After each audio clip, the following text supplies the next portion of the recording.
Welcome to today's book talk about the island of extraordinary captives in our series Flights of Fight, Stories of Artists Under Repression. I'm Rachel Stern, Director and CEO of the Fritz Ascher Society for Persecuted, Ostracized, and Banned Art based in New York. We research, discuss, publish, and exhibit artists whose life and work were affected by the German Nazi regime between 1933 and 1945. With this work, we commemorate their lives and achievements. The Island of Extraordinary Captives was published by Scribner of Simon & Schuster here in the US, and just this past week in Germany by Aufbau Verlag. I'm now honored to introduce the author of the book, Simon Parkin, who's a contributing writer for The New Yorker and regularly writes for The Guardian and The Observer newspapers. He's a finalist in the Foreign Press Association Media Awards and recipient of 2 awards from the Society of Professional Journalists. His book, The Island of Extraordinary Captives, about the Hutchinson internment camp on the Isle of Man, is a New York Times recommended read and is the winner of the 2023 Wingate Literary Prize. After the talk, there will be time for Q&A. So please post your questions in the chat. Welcome, Simon. Thank you so much for that introduction. And hello, everyone. It's really lovely to be here with you all. I'm just going to share my slides with you. Hopefully this will work. And, here we go. Can you see that, Rachel? Yes, perfect. And actually somebody already commented whether you can higher your volume a little bit. Yes, let me do that now. Perfect. I have a microphone here, so hopefully that's working. I'll speak up as well. So wonderful. Well, yes, thank you again for coming to my talk. So we're looking at the subjects of internment during the Second World War in Great Britain. This is a talk that I've given a few times, so I've amended it for today with a special focus on some of the artists who were interned in the camp that is the subject of my book, Hutchinson Camp. So if you have already seen this talk, this will be a bit different, and if you haven't, then I hope you enjoy it nonetheless. So one spring a few years ago, I was in the National Archives in South London in search of a story. I'd heard about a prisoner of war camp in the Lake District, a converted stately home called Grisdale Hall. Now, so many captured German sailors were sent to Grisdale Hall in the early months of the war that it became known to the locals as the U-boat Hotel. And this image of a rather grand English house overrun with German POWs had captured my attention. I imagined it to be a bit like Downton Abbey, but with Nazis, a pretty compelling juxtaposition, I thought. So I'd gone to the National Archives to research British POW camps. And the folder I'd requested was filled with correspondence concerning the administrative difficulties involved in moving POWs between camps, essential but pretty boring war stuff. And I turned a page and straightened. Tucked into the middle of the sheaf was the front cover of what looked like a homemade newspaper. There were hand-drawn illustrations, excitable write-ups of concerts and theatrical performances, and a long, vivid description of the experience of visiting the camp post office. And the text was all in English, and while it appeared to have been produced by wartime prisoners, it included an exhortation from the editor to tell everyone that you hate the Nazis. I thought, what? Like many people, certainly in Britain at least, I was only vaguely aware of the fact that the Allies had interned German and Austrian prisoners during the Second World War. Unlike the wartime internment of Japanese Americans in the US, which is an episode of ongoing lament, I think, the British internment of so-called enemy aliens has been mostly kept separate from the prevailing story that Britain tells itself about its wartime character. the camp newspaper appeared to offer a window into an unfamiliar, rather alternate history of the war, where the supposed villains were the victims and the heroes the perpetrators. And this document sent me on a new path, not only to learn everything about this hushed world, but also to discover a story and a person who might help compel me through it. The British police came for Peter Fleischmann in the early hours of the morning. It reminded the teenager of the Gestapo's moonlit roundups that he had narrowly avoided at home in Berlin just 2 years earlier. At that time, a kindly policeman had knocked on the gates of the Auerbach orphanage where Peter lived, and on the day before, Kristallnacht warned that the Nazis were coming for him. A few years earlier, Peter's parents had drowned in an accident while driving by the Wannsee Lake. The couple had been writers for an anti-fascist newspaper, and Peter had been told that the car's steering had been tampered with. Their deaths were apparently an act of political sabotage. Now it seemed the Gestapo wanted to wipe out the Fleischmann's only remaining child. Peter, who was an aspiring young artist, had already quit his studies at the Royal School of Art in Berlin. So, with no remaining ties, he fled to the south of the city and hid in the basement of his family's former housekeeper, while the brown shirts tore through Berlin and raided the orphanage. When, just 3 weeks later, the first Kindertransport was arranged to bring children out of Germany, Peter, who was just a few weeks shy of his 17th birthday, just about qualified for rescue. On the 1st of December 1938, alongside some of the city's Jewish orphans, he embarked the train, watched over by orphanage staff and a few Gestapo officers who had come to watch the children make their pioneering journey. At 5:30 in the morning on the 2nd of December 1938, a few days later, the next day in fact, 2 hours before sunrise, the TSS Prague cleaved the mist over the water and docked at Parkeston Quay, Harwich, on the Essex coastline of England.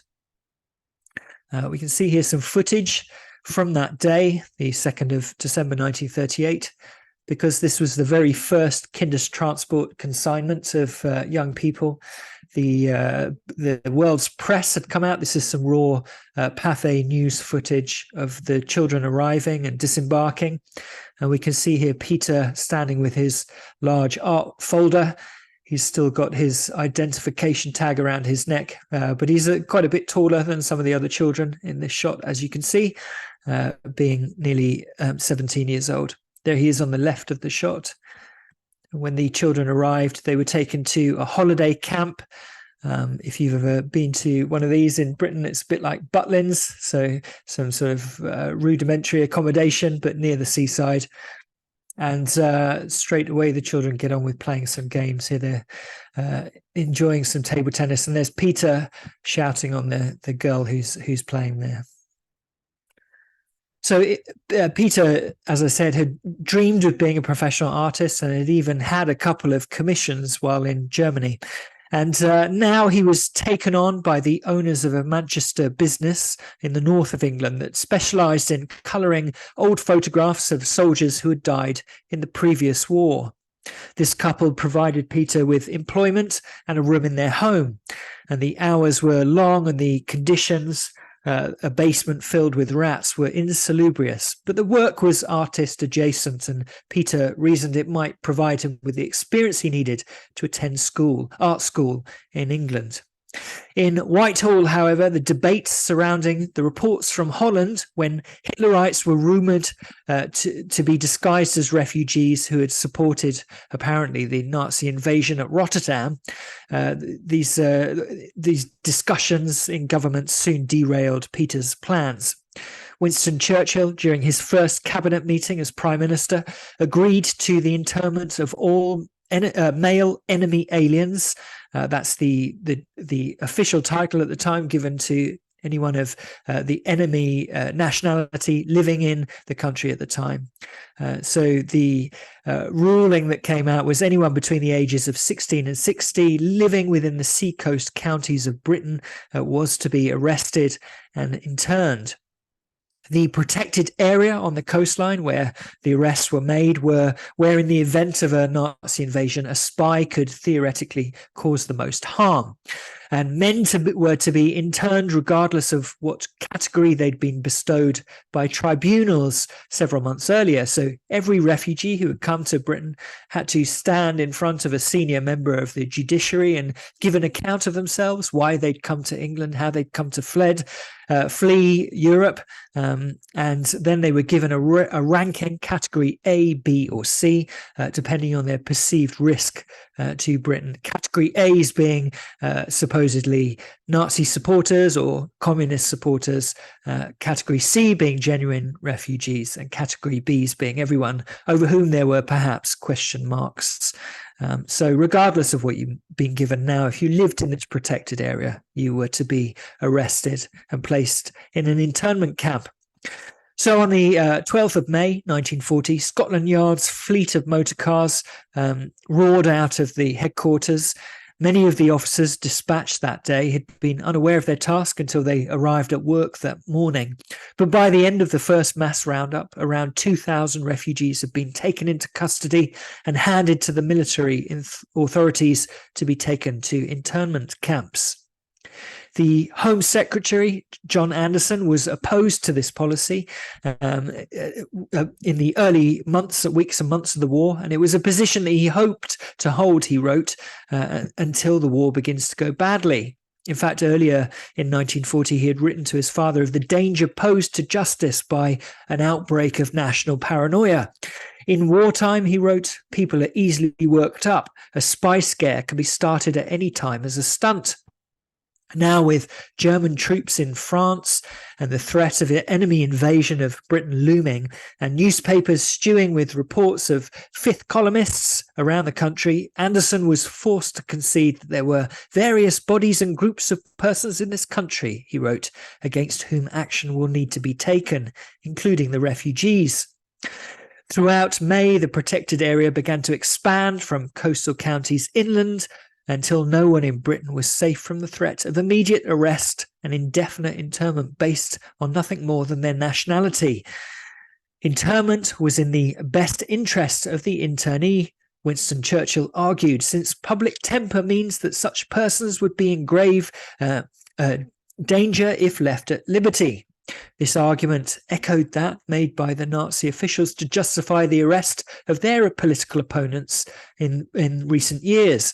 In a speech, for example, delivered in March 1933, shortly after the opening of Dachau, the first Nazi camp, Heinrich Himmler reasoned, I felt compelled to make these arrests because in many parts of the country there has been so much agitation, it has been impossible for me to guarantee the safety of those individuals who have provoked it. Now in Britain, for those individuals who had survived and managed to flee the Nazi camps, they were now interned by their supposed liberators, a befuddling injustice. And when Hitler learned of Churchill's internment policy, he reportedly gloated, the enemies of Germany are now the enemies of Britain too. Where are those much vaunted democratic liberties of which the English boast?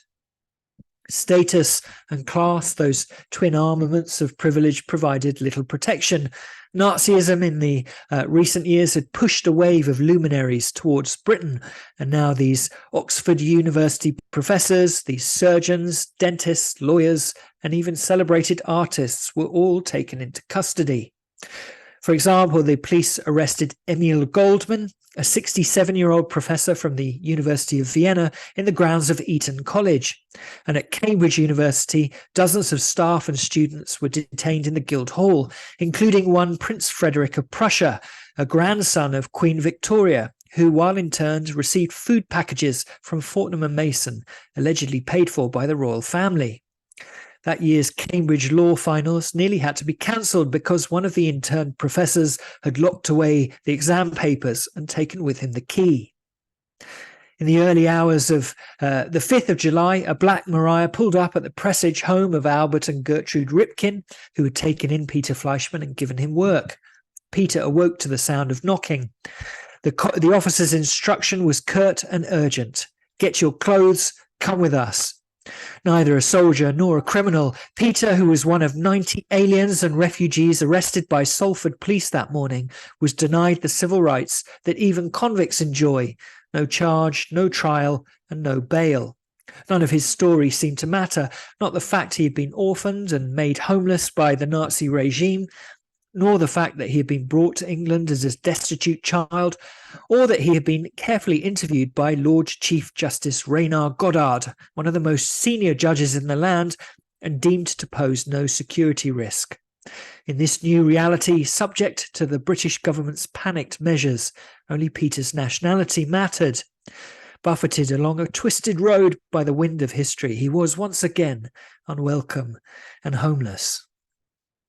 Peter, like many of those arrested in northwest England, first arrived at a transit camp known as Walworth Mills, a massive, decaying and derelict cotton mill that cast a brutish silhouette on the Lancashire horizon. Transmission belts hung like nooses from rafters, and broken panes of glass let the rain in. The building, which was 3 stories tall at one section, had sat empty and dampening until the British Army moved in on the 5th of June. The first internees arrived just 7 days later, and by the time Peter turned up, Walworth Mills was packed.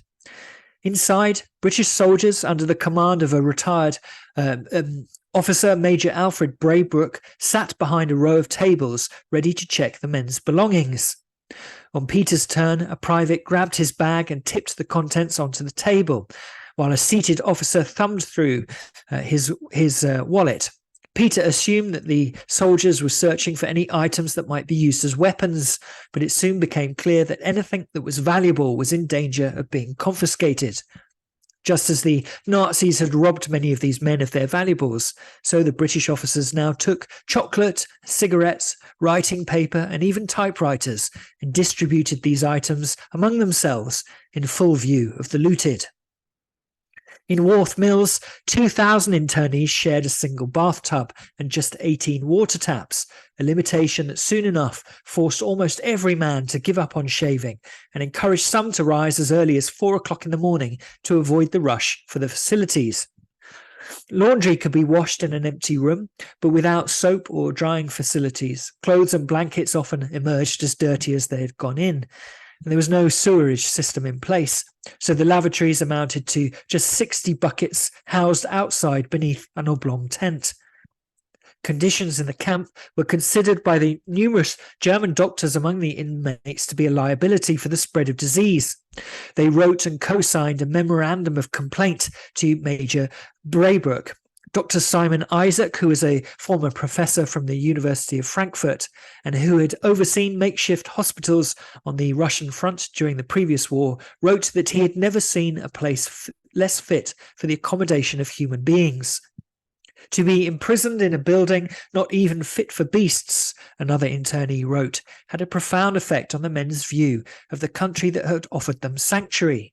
Many of us have ceased to believe in the British spirit of humanity, which before we had acclaimed, he wrote. The indignities of isolation from friends and relatives, the meagre food rations, the lice and the inadequate sanitary arrangements led many internees to draw parallels between the mill and the Nazi concentration camps from which they had fled. According to an official Ministry of Information report, 2 men at Walworth Mills, both of whom had previously been incarcerated in Nazi camps, died there by suicide. After a week spent at Walworth Mills, Peter was transported to one of the more permanent camps, 10 of which were situated on the Isle of Man, where women and children were also interned. When he reached the island, Fleischmann's home was P Camp, or Hutchinson, where around 1,200 internees were billeted in requisitioned boarding houses that bordered a picturesque square with views that led down to Douglas Harbour.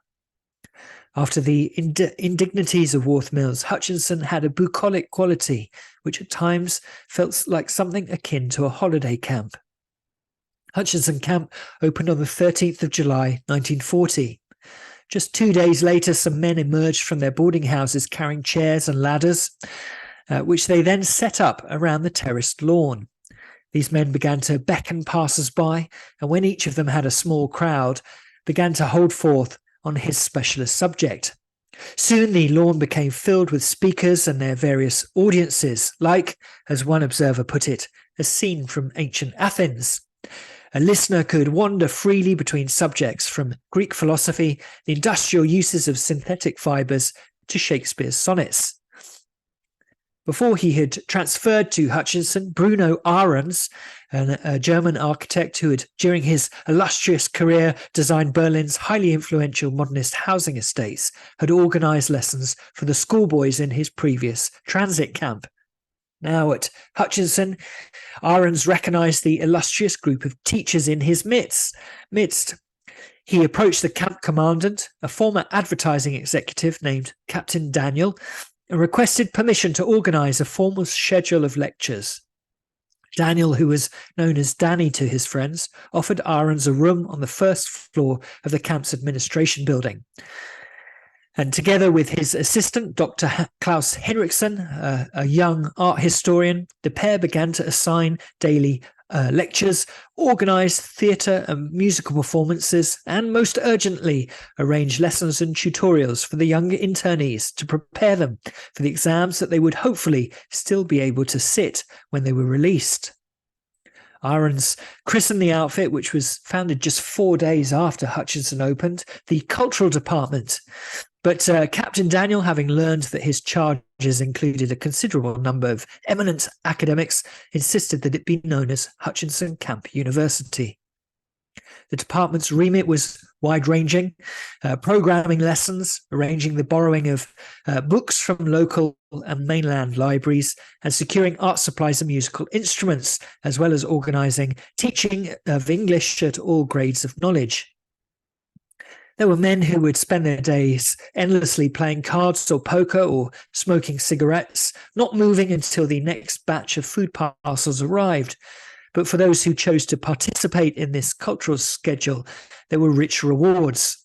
Helmut Weissenborn considered it a miracle of human willpower how quickly the camp transformed into a kind of university.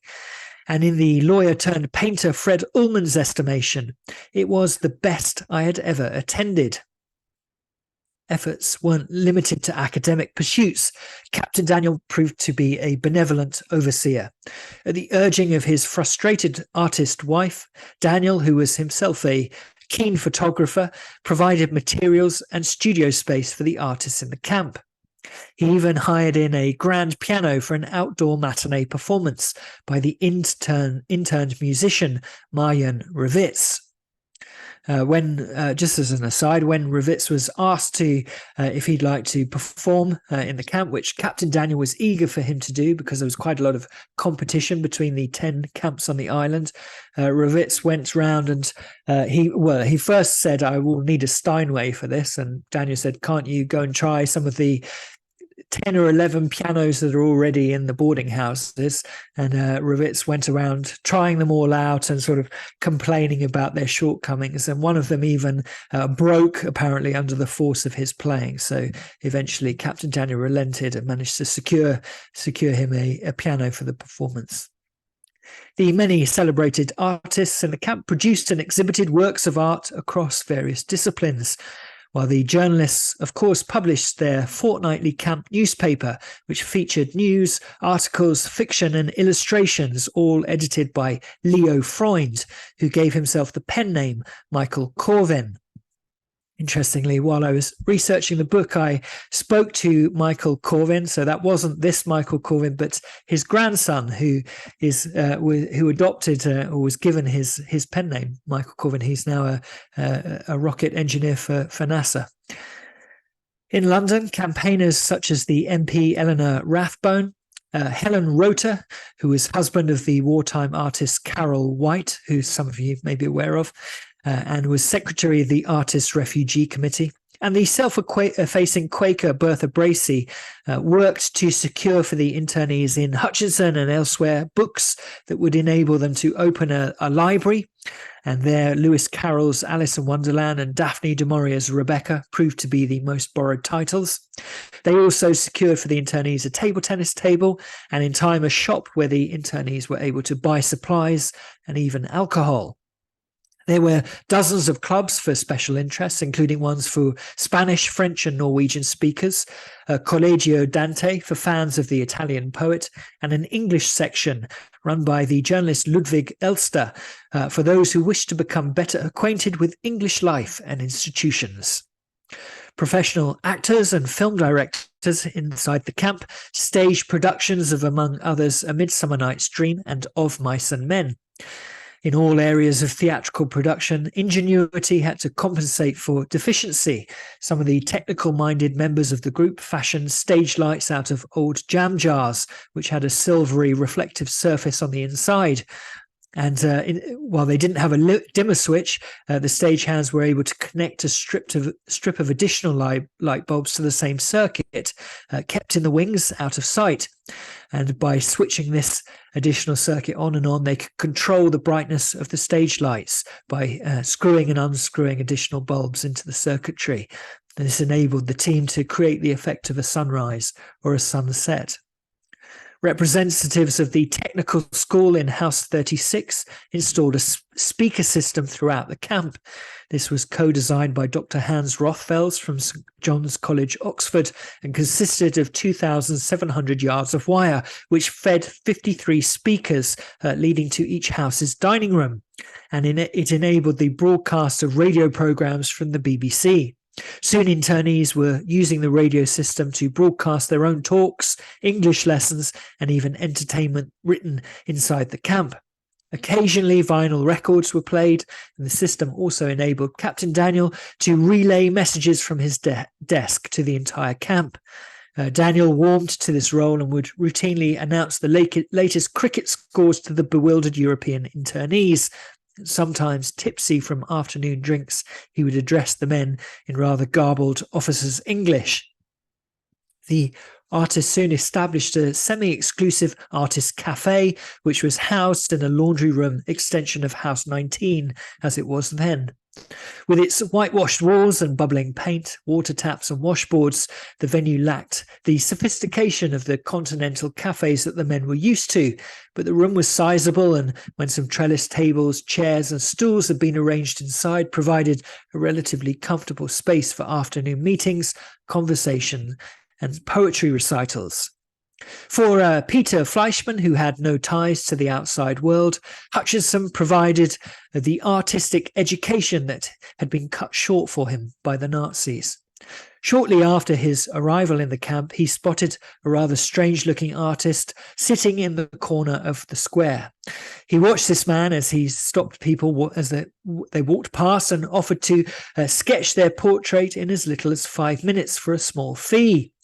The man priced his portraits on a sliding scale, £3 for head and shoulders, £4 for head, shoulders and arms, and £5 for a half figure. Someone informed Peter that the man in the Loden coat was the famed Dadaist Kurt Schwitters, in front of whose degenerate artwork the failed painter Adolf Hitler had once posed sarcastically, as we can see here in this picture. Peter was somewhat surprised at the straightforwardness of the portraits, but immediately signed up for life drawing lessons that were hosted by Schwitters, which were popular among those who wanted to learn how to paint or who just wanted a closer look at the celebrity.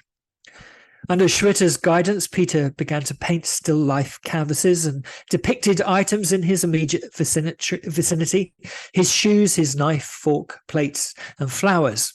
He continued his work outside the lessons too, painting on the hardcover panels torn from books loaned from the camp library.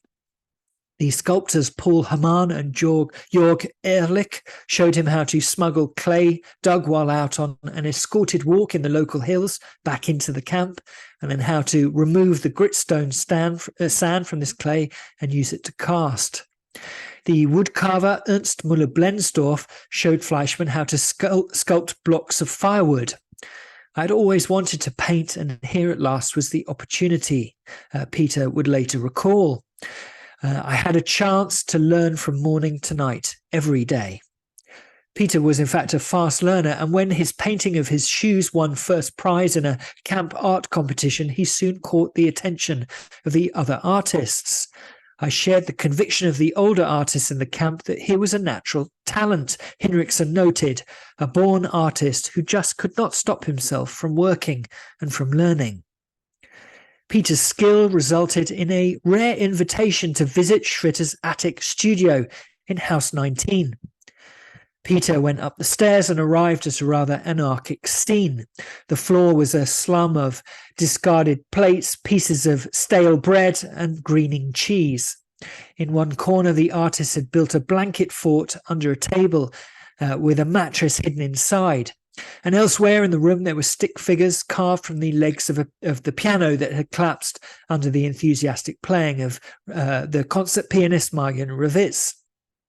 Peter was surprised as well to see a garret adorned with collages that were nothing like the portraits that Schwitter's hawked on Hutchinson's lawn, and which, perhaps fearing the derision of his peers, he had shown only to the few that he invited into his studio. In this picture, in fact, you can see on the right there is a ping pong ball that Schwitter's had taken from the ping pong table that had been provided by Bertha Bracey. The three tall, grey, aromatic towers dominated Schwitter's working space. As Peter looked more closely, he realised that they were made from old porridge, which had been studded with found objects, stamps, cigarette boxes, nails, pebbles and shells. Built from the leftovers that Schwitter's had collected in a bucket on his post-breakfast rounds, the porridge had acquired rainbow streaks of mould and now emitted a faintly sickly smell. Ignoring the boy's curiosity, Schwitter showed Peter how to mix paint. At his wife's urging, Captain Daniel had provided the materials for the artist, but Schwitter's had learned through the disruption of recent months, his flight from Germany and then into Norway, and then finally to the UK. He had learned to take nothing for granted, and he believed in self-sufficiency. So he picked up a loose brick and began rubbing it to produce a ruddy powder. And when he had collected enough of this powder, he added linseed oil to produce a coloured paste. Peter watched the artist, who was more than twice his age, work in this strange, jumbled surroundings. Not everyone was so enchanted by the artist's presence.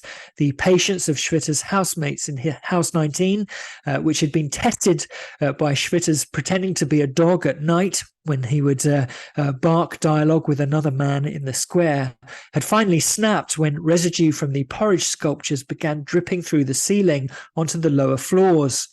For these men, the experience of living with a rather eccentric Dadaist was proving an unenviable arrangement.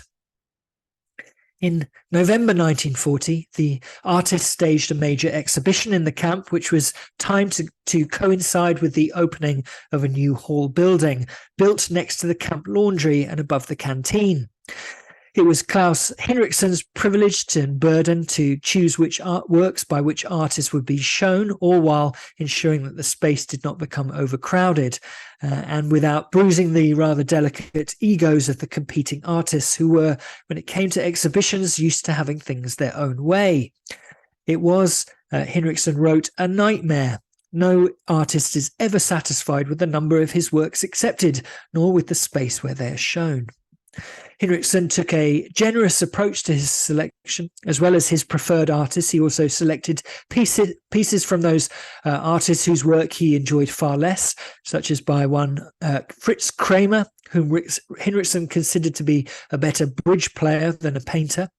He also included crafts such as marquetry boxes, a chess set, and puppets that had been made and used 6 days earlier in House 23 for a Punch and Judy show.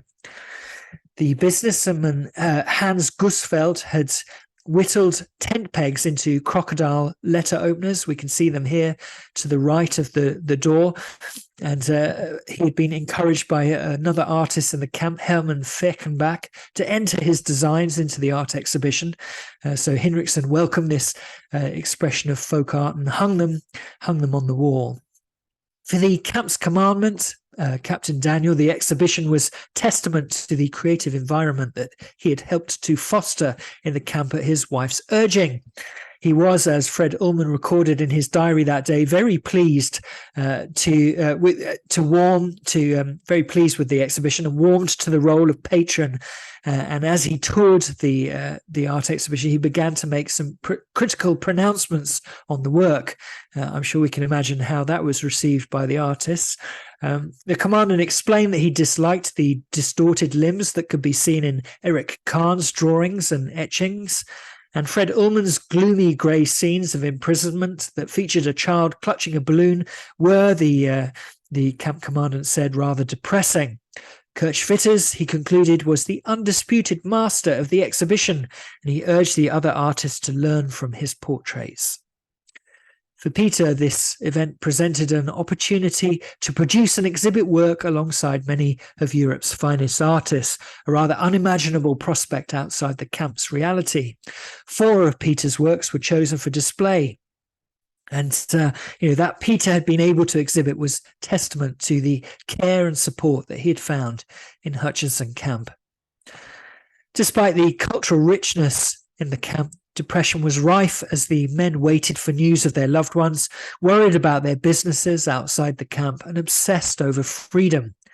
Klaus Henriksen later noted, "Lest all of this sounds too rosy a situation, let me assure you, all these frantic activities were entered into as a means of distraction from the ever-present anger at the injustice, the constant worry about our wives and children left without providers, from the lack of communication, and of course suffering from the cramped living conditions and our lack of freedom."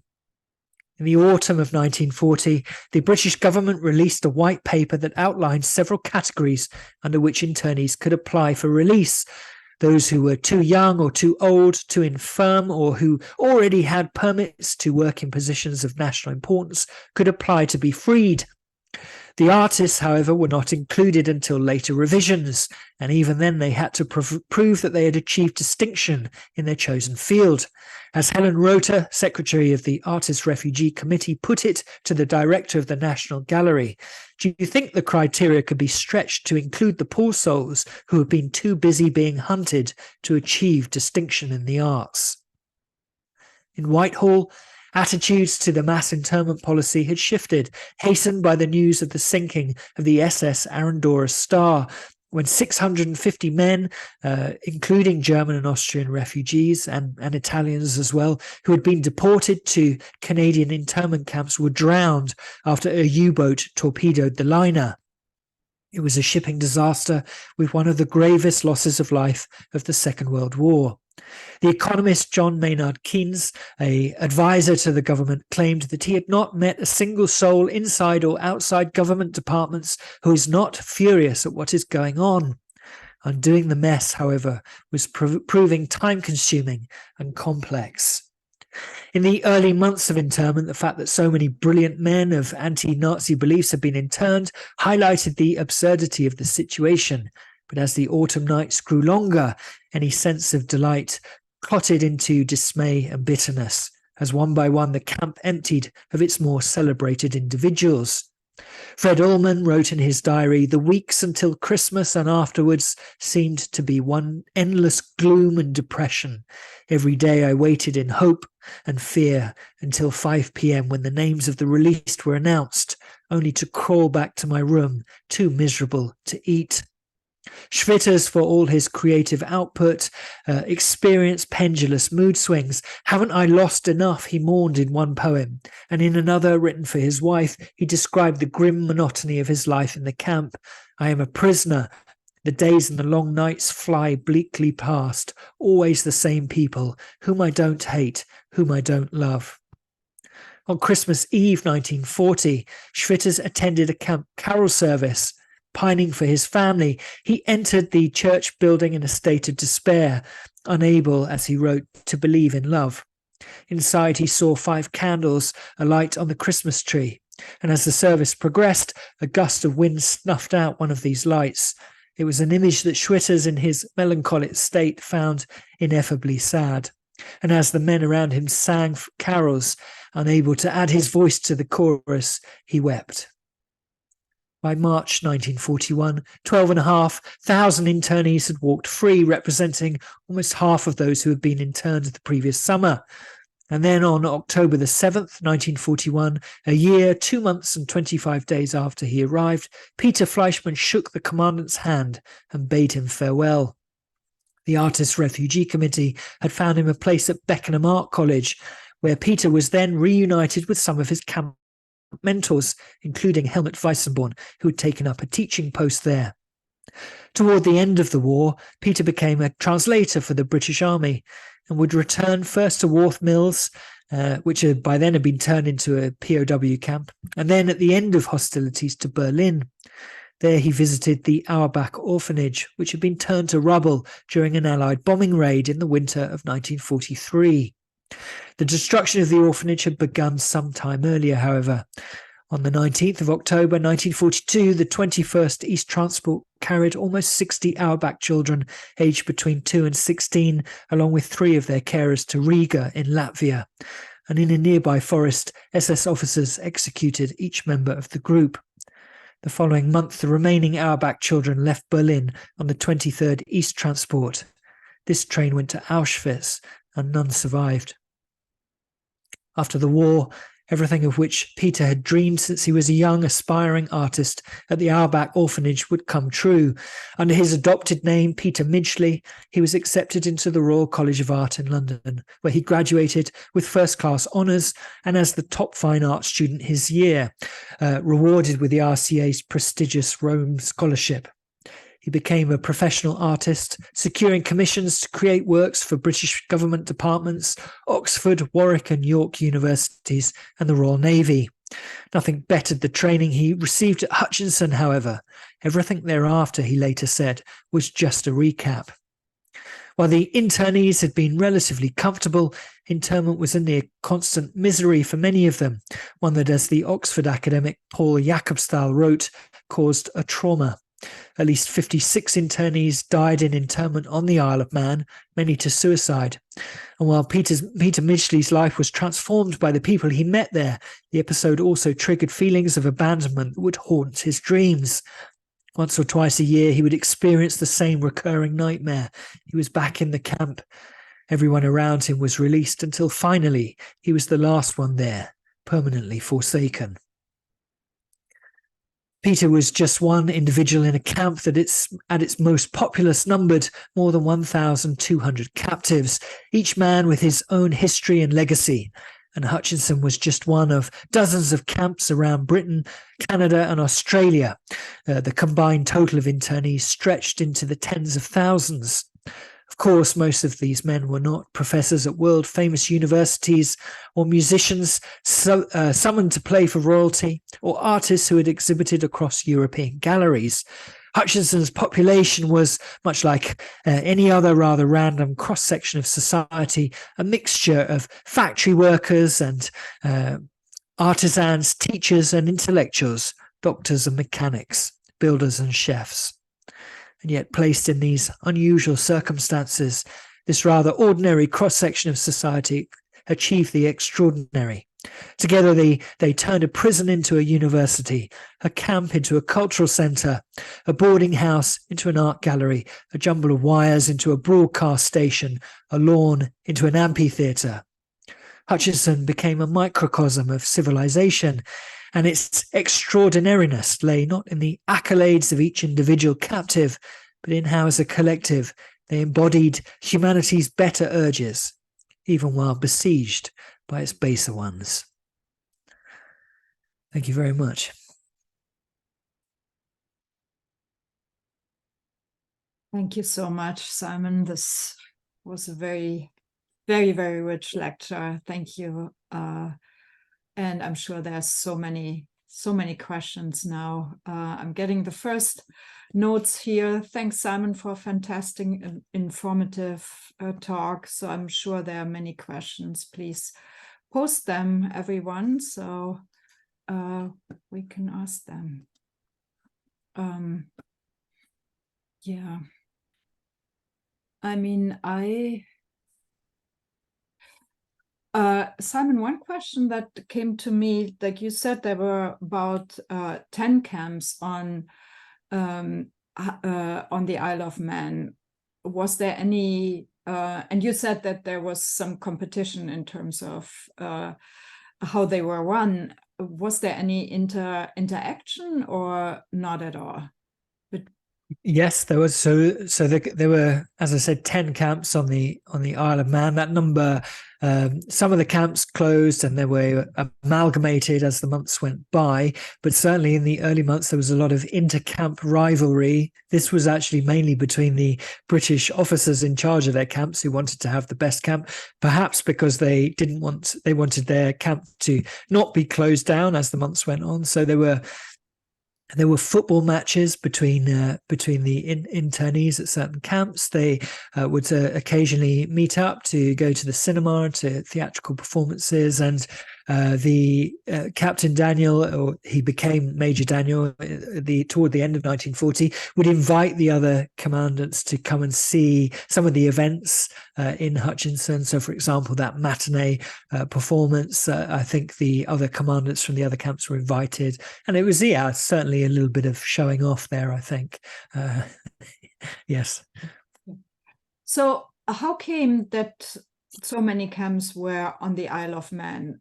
Because I'm sure those gorgeous buildings were also inhabited, right? What happened to the people who lived there?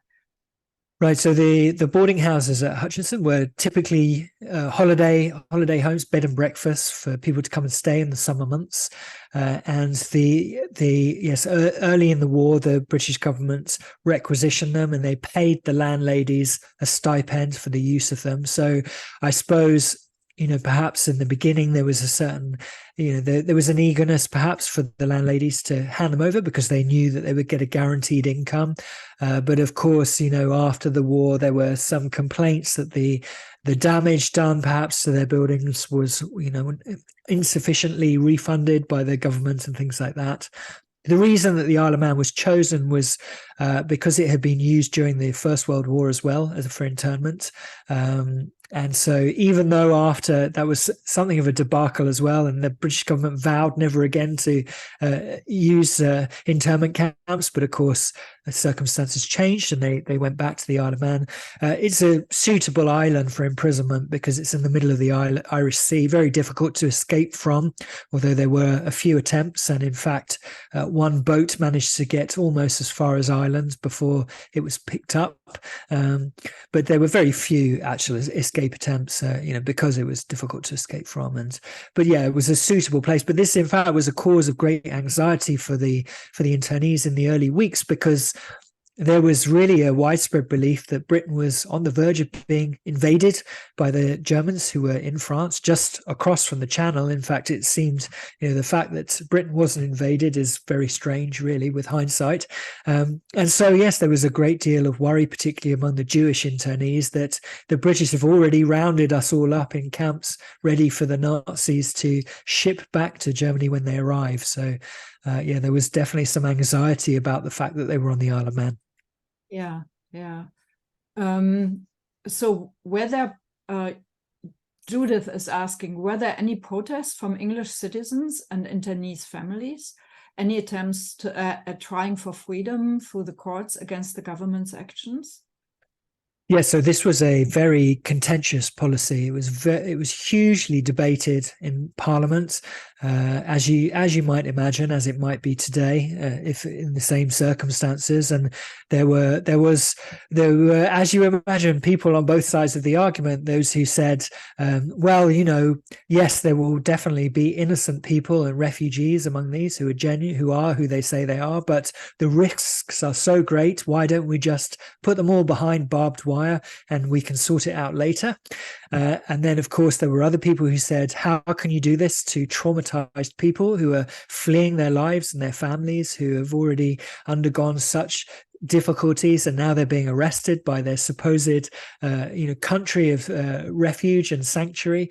There were great protests. A lot of the work of improving the lot of the internees was done by some of those women who I showed on the the slide. So in particular, the MP, the politician Eleanor Rathbone, who really would stand up repeatedly in Parliament and make her arguments for why the internment policy should end. And Bertha Bracey, who really set about trying to just maybe not overturn the decision, but improve the conditions for those who were interned and help out, provide support to the wives and the children who were left without a provider at that time. Yeah. And that actually leads to the next question by Marian. Were there any camps for women or women in camps? Who did the care, like cooking for the camps? Yes, so there were 2 camps on the Isle of Man that were just for women and children, and the 2 camps were actually linked by, so it was 2 sites, but they were linked, you could walk between them. So it was essentially one large women's camp, but on 2 sites. The way that the British ran the camps was that they really instituted a policy of self-governance in the camps. So they said, we're going to be on the outside of the barbed wire. It's up to you to appoint your leaders and you will organize. You need to come up with your own system of governance. This was a policy that the British had, honed over many decades, I suppose, as, going around the world and invading other communities. And they'd learned that the best way to maintain sort of order is to have this system of self-governance. So each camp would appoint its own camp leader. There were many debates over what this role should be called. They were certainly not to be called Führer, but there were people who wanted it to be camp father, people who wanted it to be a more militaristic term. Beneath that, they had a street father, so that was the head of a particular road, and then each house had its own house father as well. So you had a sort of pyramid scheme of governance. And also each house would have appoint a cook.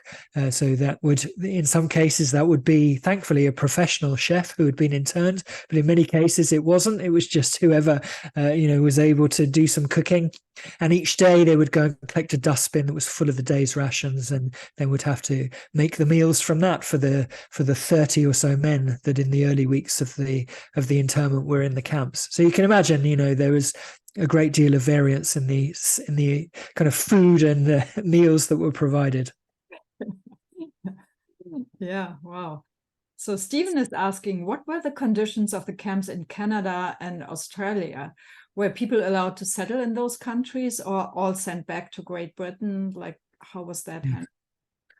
Yeah, so this is a reference to the British government was really, while it did have internment camps on the Isle of Man in the early weeks, it was just really eager to send as many overseas as it could, sort of palm the problem off to Canada and to Australia. I think 3 ships went to Canada and 1 ship went to Australia, the infamous HMT Dunera, which was a very sorry episode that you can read about if you don't already know about. That was made into a film called The Dunera Boys. And then the 4th ship was the Arendora Star that was headed to Canada. That's the one I showed in the slide. That's the one that's torpedoed. After the Arendora Star is torpedoed, no more ships go to Canada, and after the Dunera, no more ships go to Australia. So those who end up in Canada are put to work there. It's a similar situation to the camps in the UK. And I think you really had a choice. Most people wanted to get back to England as soon as possible because many of them had been split up from their families and so wanted to get back. They wanted to make their life in England. But of course, some people did choose to remain in those countries and then naturalized. And there are sort of families and groups that commemorate that based in Canada and in Australia for the families of those internees who chose to settle there. Mm-hmm. Yeah. So Ian is asked, how unique was Hutchinson camp on the island in terms of fostering the arts? Well, Hutchinson camp is really, I suppose, the best known of the camps because it had so many artists in there, and particularly because Schwitters was there, who was a bit of a celebrity, let's be honest. But yes, there was certainly a great deal of artistic, creative endeavour in the other camps, and I don't want to give the impression that it was unique to Hutchinson by any means. The composer Hans Gall was in one of the other camps in Douglas, the capital city on the Isle of Man, and he composed a musical that was performed there. And there were other artists, not only in the Isle of Man camps, but also in Liverpool at the camp there as well. So yes, there were. It wasn't only limited to Hutchinson, but Hutchinson, I think, was unique in having it had 3 art exhibitions that were put on. I'm not sure if any of the other camps had anything that well organised. Mm-hmm. Yeah. Yeah, I find that quite mind-boggling, so there's a lot of questions about Kurt Schwitters. Where did you find all the paintings and drawings? Like, I understand he created quite some artwork in. Yes, he did. Yeah. Well, so in fact, let me. This is quite interesting. So, as I said in the talk, Schwitters was doing a lot of.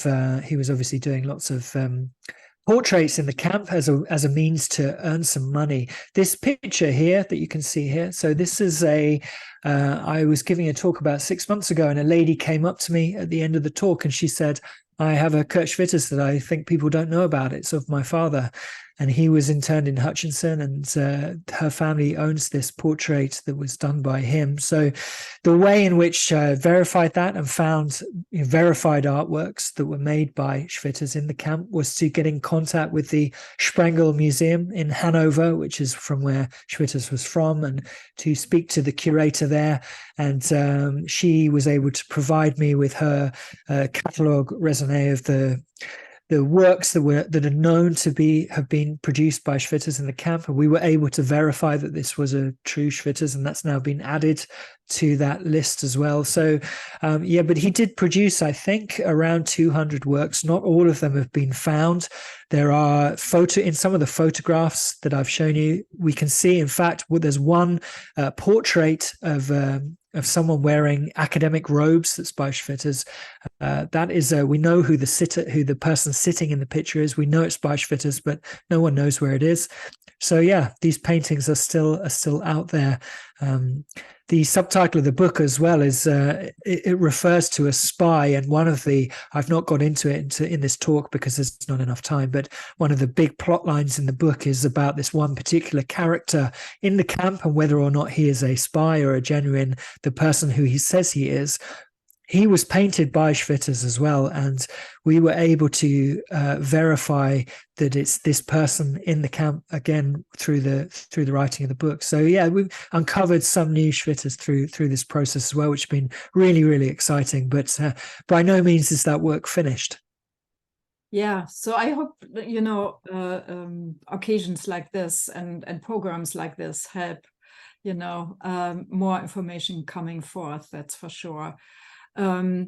So Alan is asking, at what point did the British government decide that some internees could join the Pioneer Corps, where many anglicized their names? So first I think we have to backtrack, and you have to explain what the Pioneer Corps are. So at the time, the Pioneer Corps was a non-armed unit in the British Army. It's relatively early on, in fact, that the government decides that enlisting in the Pioneers can be a way that a internee can get out of internment. Slightly, it just really shows the confused policy, I think, because if you've rounded up all these people suspecting them of perhaps being spies, why would you then allow them to join the British Army? But anyway, let's overlook that for now. So yes, I think around 2,000 men leave the camps by joining the Pioneers. But in fact, it was quite difficult to join the Pioneers. You had to be really quite fit, and many people fail the test to enter the Pioneers. And we know this because on each individual's internee card, which are most of them are available in the Home Office database. We can search any person's name and find their card, and it will often say either enlisted to the pioneers or rejected from the pioneers. And really, anyone over the age of 30 was pretty much rejected from the pioneers, I think, for being probably too slow at running, something like that. Yeah. Many of the internees, of course, had quite an ordeal behind them. So yes. Oh, and just quickly to say, so the reference there to changing your name to Anglicized versions, that was something that the British Army encouraged the pioneers to do if they were Germans or Austrians, because if they happened to be captured by the Nazis, it was a good way to conceal your potential Jewish heritage or the fact that you were a German. But of course, even if you don't go into the pioneers, many of the former internees, when they leave camp and join British society and decide to assimilate, they choose to change their names anyway and adopt English versions of their surnames, much like Peter Fleischmann becomes Peter Midgley. Yeah. So what was the religious demographics of the internees? Were they mostly Jewish or what? Yes. Yeah. In Hutchinson, it was, I believe, 90% Jewish, although that, of course, covers a very wide spread between Orthodox Jews who were put in one particular house where they could, continue their observances. And then, of course, people who perhaps wouldn't really count themselves Jewish, but who had a grandparent who was Jewish or something. And, so we would include someone like Klaus Hinrichsen in that. And of course, we saw there Kirchwitters is not Jewish. He created, Christmas cards each year in the camp. So, but then as well, the camp provided, lots of materials as well for Jewish people in the camp to maintain their celebrations and observances as well. But as well as that, there were pastors in the camp, Lutherans, and as you can imagine, all sorts of groups coming in and trying to provide materials and support for their particular demographic or religions in the camp, but predominantly Jewish, absolutely. Mm-hmm. Yeah. Did the living conditions and available resources depend entirely on whoever ran the camp, or was that predetermined by the British government? So some would be worse than others, just because of the drastic change between Walworth and Hutchinson's camp. Yes, well, Walworth Mills, I should say, is an anomaly. That was a transit camp, and it was a scandal. So Major Braybrook, who was the commandant in charge of that and oversaw the looting of the internees, a really nasty piece of work, I think. He encouraged the internees there to write down on toilet paper their reasons why they should be released, saying that he'd hand them to the government. But of course, when they were handed in, he just threw them away. He was court-martialed and sent to prison for 6 months for his behavior at that camp. So that was not typical, I would say. In the permanent camps, it was partly down to what was in the houses when they arrived there. Some of the houses had pianos, some had more space than others. A lot of the tribute for supplies must go to the refugee organisations who were working in London out of Bloomsbury House, which still exists. You can go and see it. This is where all of the refugee organisations for different groups were situated in this one big building. Bertha Bracey was the chairman of the Central Department for Interned Refugees. And so she was really organising things like art supplies, books, going into the camps. She was sending people out to write reports and report back, and these reports were then distributed among politicians so they could keep tabs on how things were. And so conditions did improve as the weeks and months went on. Yeah. I was shocked to hear from you that artists were the ones who had to stay the longest, or among them, those who had to stay the longest. And so Linda's asking, did internees ever receive compensation or apology from the government in the UK, as Japanese did in the US in the Supreme Korematsu case? No, they did not. So there's only one There was one line said in the summer of 1940, when the Home Secretary, Sir John Anderson, says that regrettable and deplorable things have happened. That was the closest they ever got to an apology. But of course, at that time, most of the internees were still in the camps. I do believe that the British government issued an apology to the families of those who were on the Arendora Star, which of course included many, many Italians as well. In fact, it was predominantly Italians on that ship. But that is, as far as I know, the only apology that's ever come forward in the UK for the internment saga, and certainly no compensation. Although in the US, I believe the Biden administration has vowed to never again use the term enemy alien. So that is something, but that's hasn't happened in the UK yet. No. Mm-hmm. Wow. And Catherine is asking, is there a museum about or any acknowledgement of Hutchinson today? Because there hasn't been much done in Canada about physically marking our camps. So wondering if it's the yes. same. Okay. Well, actually, last year I attended an unveiling of a plaque at the ferry terminal in Douglas on the Isle of Man, which just says that, it sort of at least mentions that that's where internees were offloaded when they arrived on the Isle of Man.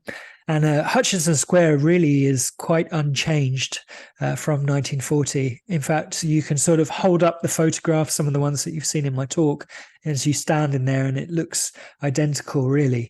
There are a few, I think one of the local colleges has put up some little signs. Some of the artists in the art students have made some things that do acknowledge that it was a site of an internment camp, but it's less than perhaps you would think or hope for. And in fact, in some areas, some of the camps on the Isle of Man, you can still see the rivets on the ground where the barbed wire posts were put up. So there's nothing to bring highlight to those. But the Manx Museum and the curators there are very knowledgeable, and they do good work in informing the public about what happened. But it remains a story that is little known, I would say, among the general population here in the UK. Yeah, it's about time. Were some of these intellectual internees eventually involved with the secret British counterintelligence work, the X-troops against the Nazis? Do you? Yes. So there is a wide range of. Many of the internees go on to do wonderful things in the war effort. So some of the artists are then used to draw the art for leaflets that are dropped as propaganda over Germany. There was an optometrist in the camp who designs the periscopes that are used on the tanks that are used in the invasion of Normandy. Many, of course, of the pioneers are involved in the Normandy beach landings as actual fighting units. By that point in the war, they're allowed to carry weapons. And yes, there are also some of the internees go on to work in intelligence as well for the British Army. I go into quite a lot more detail in my book that I can't remember all of the names off the top of my head here. But yeah, if you look, the book goes into lots of detail as to what some of the internees go on to achieve for the war effort. Mm-hmm. Wonderful. So how many of the internees stayed in Britain? Are there any reports about, or do you know anything about that? Where did they all go? Were there any artist exhibitions or even literature written as novels, poetry about these camps and the people who were forced to live there? Yeah, I don't believe there's data as to how many of the 26 or 7,000 people who were internees went on to live and settle in Britain. I'm not sure that information is there, although of course you can, particularly if you have a family member, you can see when they naturalized and things like that by checking the National Archive database. In terms of works created, there was an art exhibition during the war while it's still going on in London, organised by Jack Bilbo, who was an artist interned in one of the other camps, a very larger-than-life character who hosts an exhibition and shows some of Schwitter's work, in fact, at the time. And Schwitter's is highly involved in the organising of that exhibition. I go into that in the book. There are some plays. There is a play written. There are plays written at the time within the camp that I think one of which at least is staged afterwards outside of the camp. In terms of novelistic treatments, Richard Friedenthal, who was an author and a journalist, he was a well-respected author at the time, certainly. He wrote a book, I think it's German language only, which is a light sort of fictionalization of life in Hutchinson, which is a good book. And I think Schwitter's appears in that, as does the spy who I mentioned earlier, although he's given a pseudonym, perhaps to avoid any legal action. Fred Ullman's artworks that we saw with the girl with the balloon who represents his daughter, Caroline, who was born while Fred was interned. So obviously that was very painful for him. He does publish a book of his artworks that he produced in the camp. The Manx Museum has some of those artworks. The Tate has a number of artworks as well as the photographs.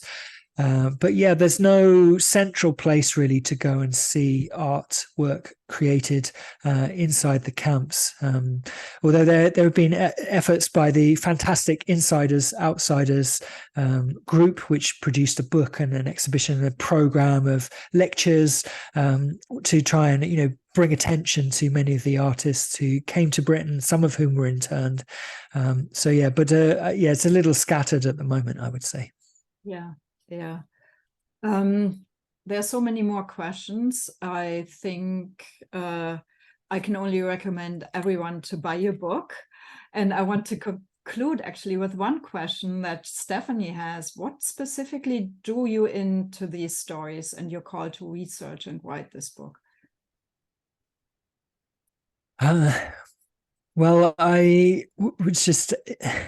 it was a story that grabbed me as soon as I found that newspaper, that handmade newspaper. It's sort of like a fanzine, really, that it's such a fascinating and arresting document to see. This is something that was created by professional journalists while they're behind bars, illustrated by professional artists, and has poetry and plays as well as more traditional articles and features written in it. So, as a journalist, that was highly appealing to me. And then the more I read and learned about there of course have been other books about internments that I was able to read, but the more you get into it, the more obsessed you become, I find, with this subject, as lots of people who seem to follow the internment saga do, because there are so many interesting people, so many interesting stories, so many ways to come at this subject and find the human aspect to it. So that's why.